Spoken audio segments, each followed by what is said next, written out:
好啦，我哋而家繼續咧就係下一個討論環節。咁啊，朋友可以繼續發言。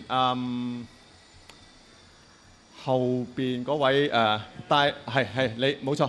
No 唔係最後學生前邊嗰位係順德聯誼總會係。大家好，我係順德聯誼總會嘅學生啦。咁我就想問下咁多位啦，如果公投可以進行嘅話呢，咁但係香港又有咁多唔關心政治嘅人，咁多人唔知道有公投呢一件事，咁呢一個補選又點樣去做到一個真係代表民意嘅公投呢？唔該晒。想唔想回應住？我哋由始至終咧都係相信香港市民過去咁多年嚟追求香港民主嘅熱情，所以我哋對香港人有信心。我諗咧追求民主係啱嘅。如果可以避免用公投呢個概念去使一個根本咧係冇法律基礎嘅事情咧，好似有一個合法律基礎嘅外衣咧，呢個係比較適當嘅。你用其他嘅方法去表達，我認為咧係可以嘅。但係個問題就係因為過去其他方法嘅表達咧，中央政府又唔理我哋，特區政府又唔睬我哋，咁點樣處理呢？我諗其實就你睇到啦，初初由冇定時間表到定咗時間表，由未有2012點做到知道2012點做，知道2017點做，知道2020最快可以點做，唔係答咗你個問題啦咩？唔係，但係頭先個問題就係你講咗話普選仲有好多形式喎，咁功能組別嘅算唔算係普選先？我想問你。普選我會擔心呢個問題啫。普選係有好多形式，呢一件事我哋過咗2012啦，可以決定。使唔使過到2047我哋先決定？或者我可以再答你呢個問題呢，就係人大喺2004年4月26號嘅決定呢，係已經講咗有關香港特別行政區行政長官同立法會嘅產生辦法嘅任何改變都要遵循香港社會經濟政治發展相協調，有利於社會各階層、各界別、各方面嘅均衡參與，有利於行政主導體制嘅有效運行，有利於保持香港長期繁榮穩定等原則。好，功能組別未必可以照現在嘅方法完全存在，能否存在？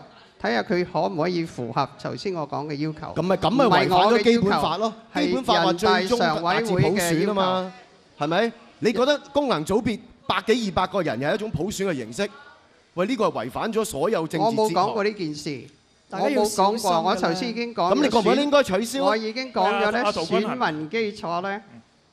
民基礎咧係肯定要再考慮。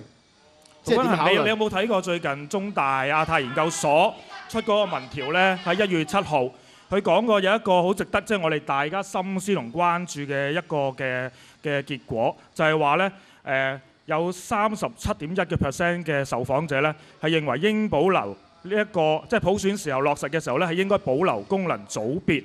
嗱呢個咧唔係民建聯啦，又或者你所講嘅建制派做嘅民調，我想問我哋見到咧係亞太研究所反對幾多啊？反對係49.7，我亦都好坦白同你講，但係亦都有37.1係話應該保留，咁即係話其實我冇話過而家全香港嘅市民話係支持或者係反對功能組別，但係呢一個嘅中大獨立嘅調查結果好清楚顯示就係社會上而家係有就住功能組別呢一個傳廢有好大嘅唔同嘅意見。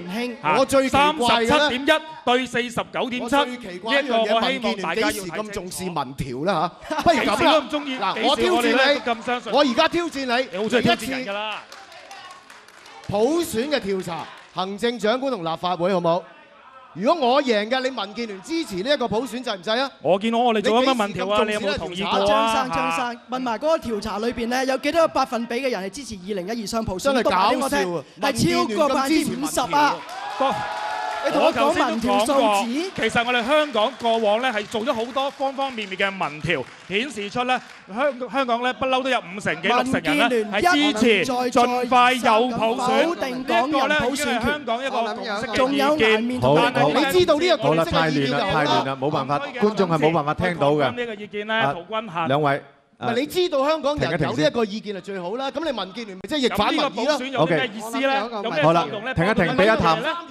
俾阿譚慧珠再講埋幾句。冇預你喎，阿土啊，等等先。 OK，你做逃兵。阿土，陶君行5800。張國軍，停一停先，聽一聽阿小姐講。譚慧珠女士講先。你要俾譚小姐講。好，譚慧珠。咁你使錢咯，做乜要攞公帑出嚟啫？你使錢多我哋喎。OK，爭明嗱兩位，如果再係咁拗落去咧，我只能夠運用我嘅權力就係閂咪嘅啫嚇。唔好咁樣係嘛？請聽下譚慧珠再講佢。我諗有個民調咧係大家可能都會接受嘅，就係大多數人咧係希望咧2012年咧係可以向前行一步，唔希望香港2012年咧係原地踏步。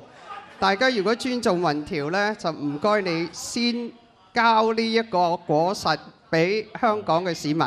讓佢哋先享用咗，好唔好？好，陳家樂。譚小姐啊，嗰一步係咩一步啊？係向邊個方向嘅一步啊？政府而家同我哋講，增加5個功能議席，增加5個互選產生嘅區議會嘅互選議席，就等同於有300幾萬嘅選民基礎。你點可以咁樣去比較同直選嗰30席個真真正正嘅300幾萬嘅選民基礎去比較？咁使唔使6個葉國謙啊？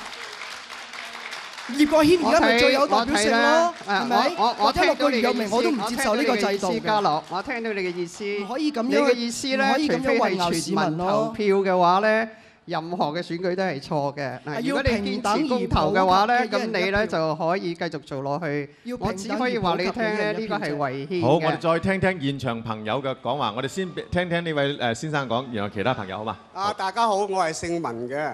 我上次咧以為咧喺呢個論壇咧，以為咧我個人咧講錯咗説話，甚至過濾講説話。原來陶君行咧正講咗佢出嚟咧，原來佢出真心實意咧要打倒特區政府嘅，只係用呢個。呢個係你屈我講嘅啫，阿叔。你話啊嘛？你話你企喺度講特區政府。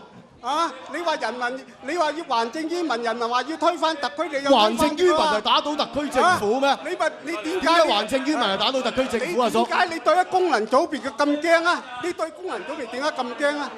我唔係驚功能組別，我認為應該廢除功能組別，咪有乜呢個選舉落去咯？阿叔問你，多謝你意見。我而家問將個咪俾你有冇份選功能組別啊？第2排後邊嗰位係。你有冇份選功能組別？你同我講。係主席。冇咪得咯，咪唔公道咯，阿叔。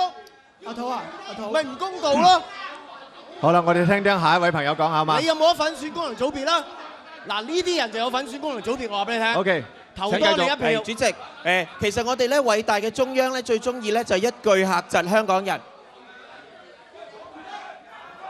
請繼續。係主席，嗱，我哋咧偉大嘅中央咧最中意一句嚇窒香港人嘅。咁咧其實咧，與其咧虛張聲勢揾一啲喉舌嚟話俾我哋聽，呢個總辭然後補選公投係唔得嘅話咧，不如可唔可以清清楚楚、明明白白咁話俾我哋聽？如果我哋繼續進行嘅話，我哋會有咩後果？係唔係咧？每一個選民去到選票站嘅時候都會俾人拉，又或者甚至有坦克車會開入城嚇？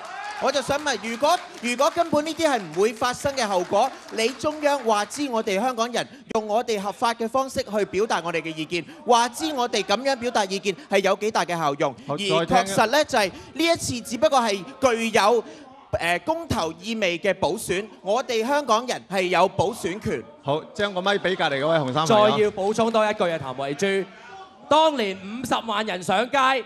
你哋都撤回咗23條，夠冇係法律效力啦，夠冇憲制上嘅權力啦，你哋都撤回咗23條立法啊！仲有回應翻張國軍一開始講，你話今次嘅5區公投係政界嘅迷債，咁我想話俾你聽，功能組別、小圈子選舉呢啲係世紀大騙案，從來你哋都冇做到，你口口聲聲話支持普選民建聯。